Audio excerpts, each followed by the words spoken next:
오늘 국회 본청 앞 박근혜 대통령이 살려달라고 절규하는 세월호 유가족들을 외면한 채 본청으로 향합니다.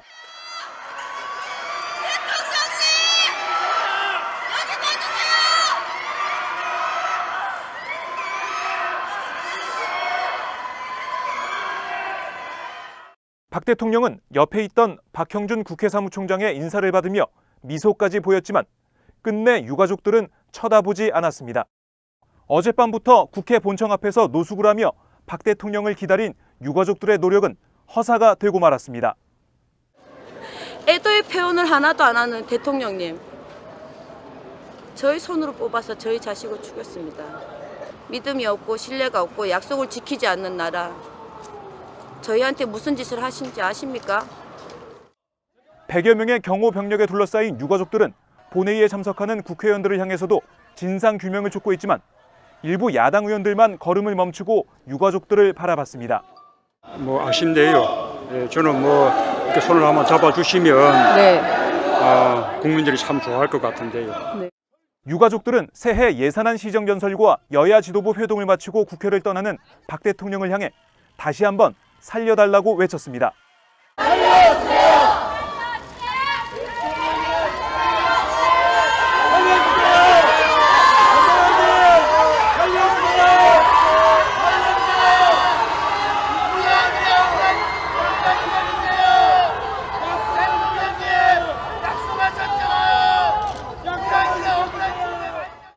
하지만 박 대통령은 유가족들이 서 있는 방향을 잠깐 쳐다봤을 뿐 이번에도 유가족들을 만나주지 않았습니다.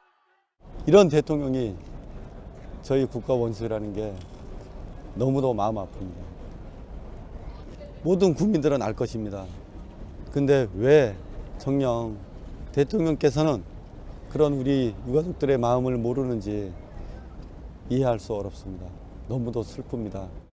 한 유가족이 김무성 새누리당 대표 앞에 무릎을 꿇는 등 이번에도 유가족들은 국회의원들을 향해 진상규명을 호소했지만 많은 의원들은 별다른 반응을 보이지 않았습니다. 밝혀주십시오! 밝혀주십시오, 대표님! 꼭 밝혀주십시오! 그런데 대통령님, 팩스나 인터넷을 통해서 다양한 질문이 들어왔습니다. 여기서 도쿄 분교구의 센다기 초등학교의 6학년생인 요시다 아야카, 그 뒤에도 나왔는데요. 그 아야카 양이 보낸 질문입니다. 저는 6학년이 됐는데요. 1학년부터 6학년까지 반장을 맡았습니다. 노무현 대통령님은 한국 국민들을 어떻게 이끌어 나갈 생각이신가요?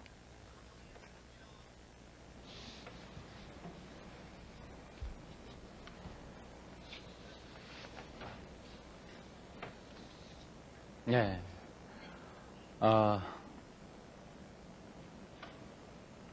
그 모든 사람들이 많은 목표가 있습니다만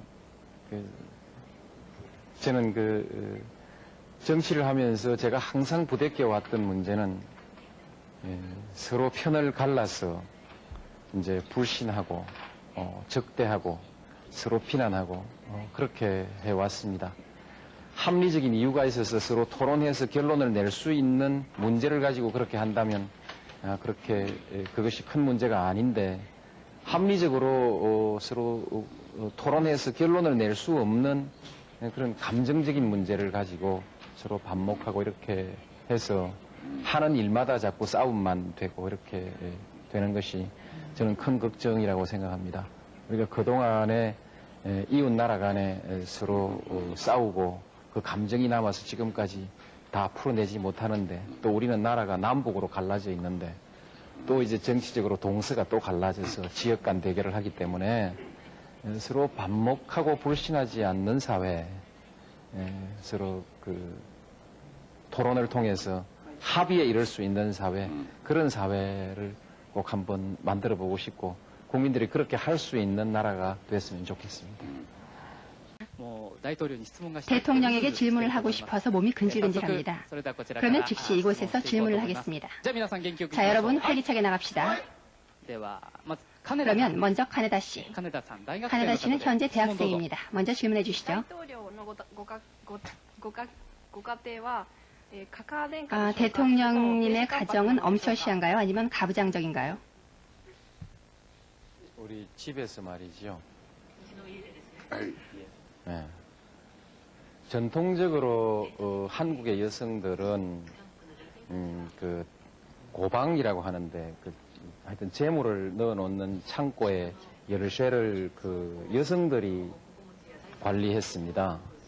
요즘은 한국의 여성들이 남편의 그 예금 통장을 가지고 있으면 직장에서 예금이 그 통장으로 바로 들어옵니다.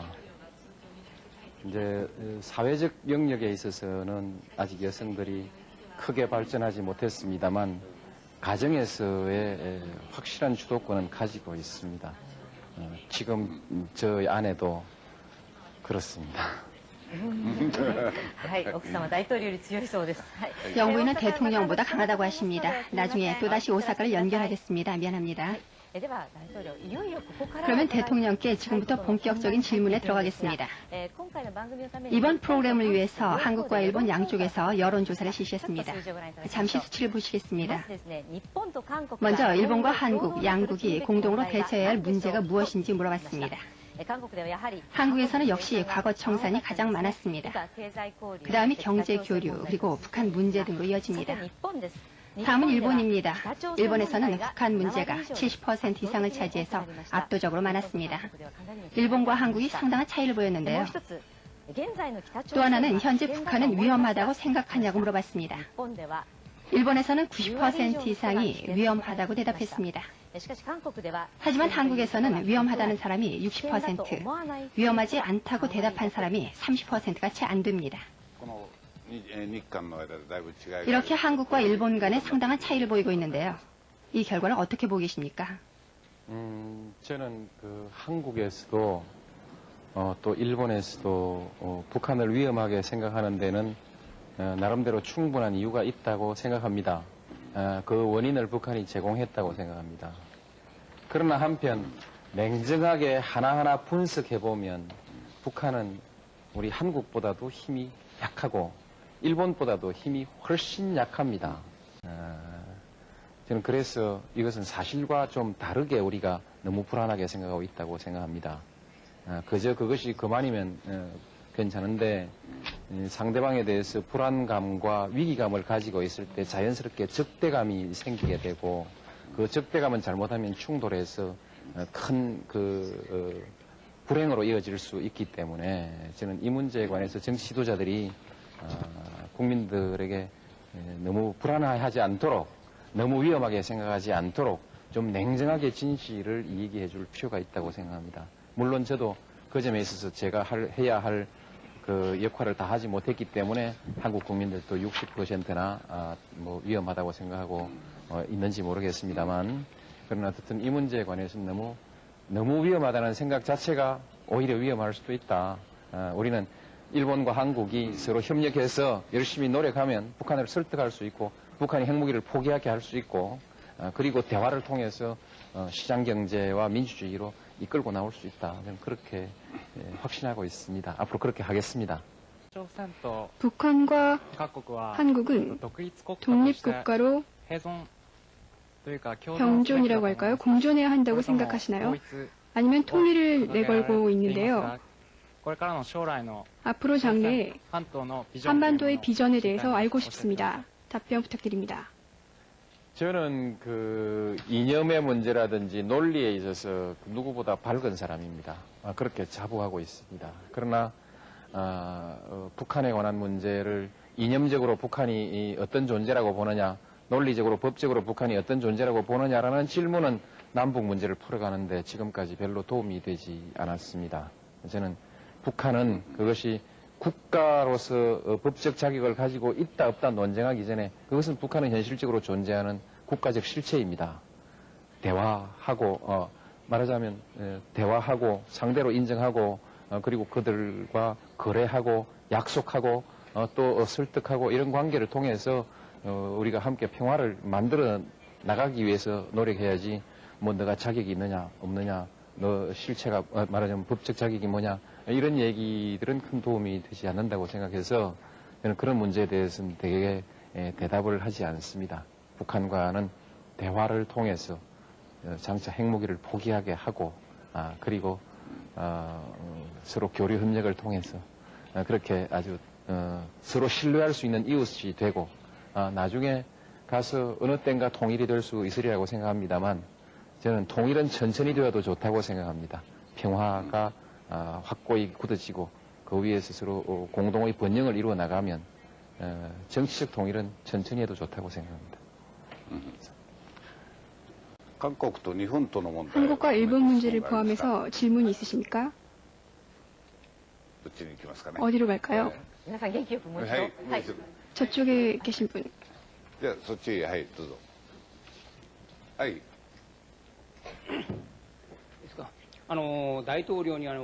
대통령께 여쭤보고 싶은데요. 저는 북한 문제와 관련해서 정말로 대통령의 생각을 잘 알고 싶습니다. 대통령께서는 평화적으로 해결하고 싶어 하시는데요. 여러 가지 보도를 보면 정말로 그렇게 평화적으로 해결할 수 있을지 저는 걱정이 됩니다. 그런 점에 대해서 대통령님의 생각을 한번 들어보고 싶습니다. 이를 위해서 세계 각국도 대통령과 손을 잡고 평화적인 해결을 위해서 노력하고 있는데요. 저도 평화적으로 해결해 주시길 바랍니다. 네. 용이 주도한 사람은 모든 불행에 대해서 미리 예측해보고 또 대비해 두는 사람입니다. 그래서 불행한 사태에 대해서 항상 미리 생각하고 준비하고 하자고 계속 말하는 것은 매우 좋은 일입니다만 그러나 그런 한편으로는 그런 불행한 사태가 발생하지 않도록 우리가 최선의 노력을 다하는 것이 중요합니다. 그래서 저는 불행한 사태가 났을 때 어떻게 대응할 것이냐라는 얘기보다는 항상 불행한 사태가 생기지 않도록 미리 예방하는 쪽으로 노력합니다. 물론 불행에 대한 대비도 하지요.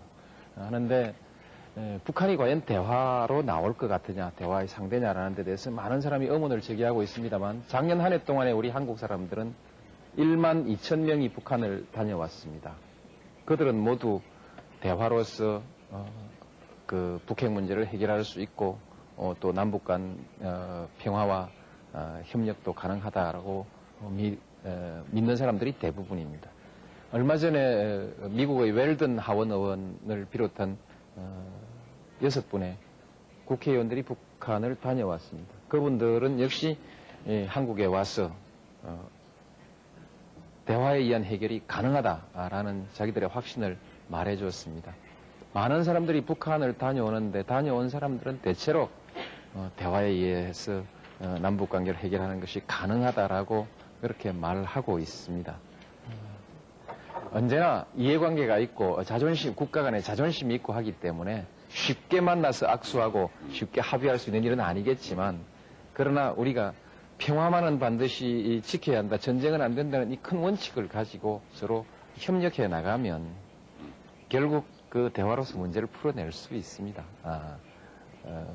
북한이 좀 그 상식적이지 않은 여러 가지 행위들을 하지만 그러나 그들도 생각이 있을 거라고 생각합니다. 잘 해내겠습니다.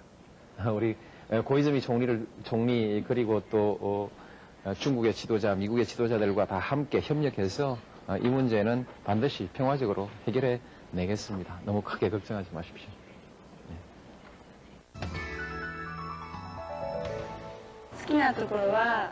좋아하는 점은 애국심이 강하다는 점과 특히 음식이 맛있다는 점입니다. 특히 어떤 것을 좋아하시나요? 찌개 등을 좋아합니다. 한국인은 무엇이든 서두릅니다. 먹을 때도 또 빨리 먹으라든가 함께 어디를 갈 때도 빨리 오라고 합니다. 뭐든지 빨리 하고 화도 내곤 합니다. 의외로 일본어도 잘 통하고 친숙해지기 쉽습니다. 그럼 다시 한번 오사카를 불러보겠습니다. MBS의 카토 씨. 그러면 한국과 일본이 공동으로 대처해야 할 일이 많이 있는데요. 또다시 질문을 해보겠습니다. 질문하실 분? 그러면 이학 씨 부탁드립니다. 대통령님, 북한 문제를 해결하기 위해서 한국의 대통령으로서 우리 제1동포에게 기대를 걸고 있는 점이 있으시면 꼭 들려주시기 바랍니다. 또는 어떤 역할을 맡아야 하는지 만일 생각하고 계신 점이 있다면 들려주시길 바랍니다. 예, 일본에 계신 한국 동포들만의 문제는 결코 아닙니다. 따로 얘기할 일은 아니고 일본 국민들과 한국 국민 모두가 이 문제에 대해서 깊이 생각하고 또한 책임을 함께 나눠야 합니다. 많은 사람들이 어떻게 될 거냐 이렇게 묻습니다. 또 이러이러한 나쁜 경우에는 어떻게 대응할 거냐라고 묻습니다. 그런데 저는 지금 이 시기에 우리가 위험한 상황에 몰리지 않으려면 어떻게 될 거냐를 예측하는 일보다 그런 불행한 일이 생기지 않도록 함께 노력하는 것입니다. 저는 정치를 하는 사람이 해야 될 일은 예측도 중요하지만 예측만 해서는 안 되고 새로운 상황을 만들기 위해서 스스로 노력하고 또 방향을 제시하고 국민들과 함께 나갈 수 있어야 합니다. 저는 그래서 국민 여러분들께 제가 드리고 싶은 말씀은 우리는 미래를 예측만 하지 말고 새로운 미래를 함께 만들어 갑시다. 만들어 나갈 수 있습니다. 역사는 사람의 의지에 의해서 만들어지는 것입니다. 그렇기 때문에 여러분이 의지를 가지고 하면 된다는 말씀을 꼭 드리고 싶습니다. 네, 마지막까지 정말로 열변해 주셔서 감사합니다. 감사합니다.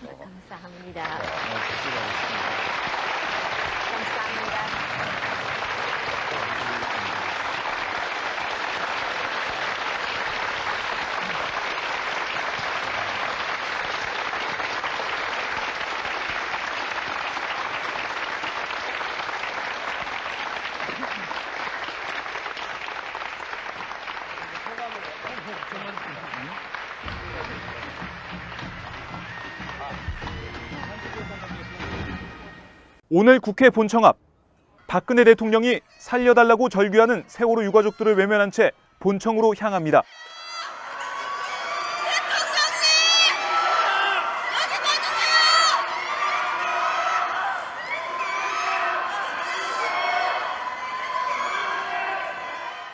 박 대통령은 옆에 있던 박형준 국회 사무총장의 인사를 받으며 미소까지 보였지만 끝내 유가족들은 쳐다보지 않았습니다. 어젯밤부터 국회 본청 앞에서 노숙을 하며 박 대통령을 기다린 유가족들의 노력은 허사가 되고 말았습니다.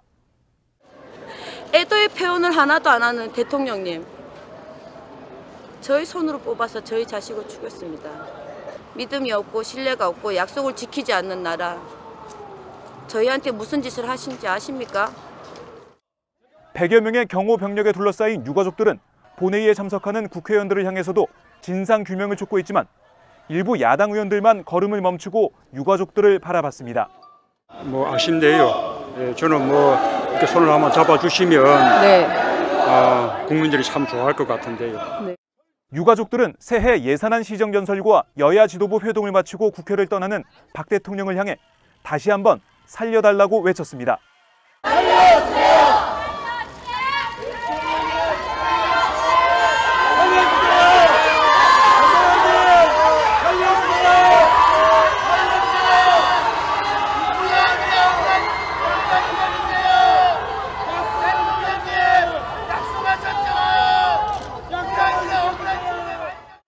하지만 박 대통령은 유가족들이 서 있는 방향을 잠깐 쳐다봤을 뿐 이번에도 유가족들을 만나주지 않았습니다. 이런 대통령이 저희 국가 원수라는 게 너무도 마음 아픕니다. 모든 국민들은 알 것입니다. 근데 왜 정녕 대통령께서는 그런 우리 유가족들의 마음을 모르는지 이해할 수 어렵습니다. 너무도 슬픕니다. 한 유가족이 김무성 새누리당 대표 앞에 무릎을 꿇는 등 이번에도 유가족들은 국회의원들을 향해 진상규명을 호소했지만 많은 의원들은 별다른 반응을 보이지 않았습니다. 밝혀주십시오! 예, 밝혀주십시오, 대표님! 꼭 밝혀주십시오! 박근혜 대통령은 세월호 유가족들을 향해 언제든지 찾아오라고 했지만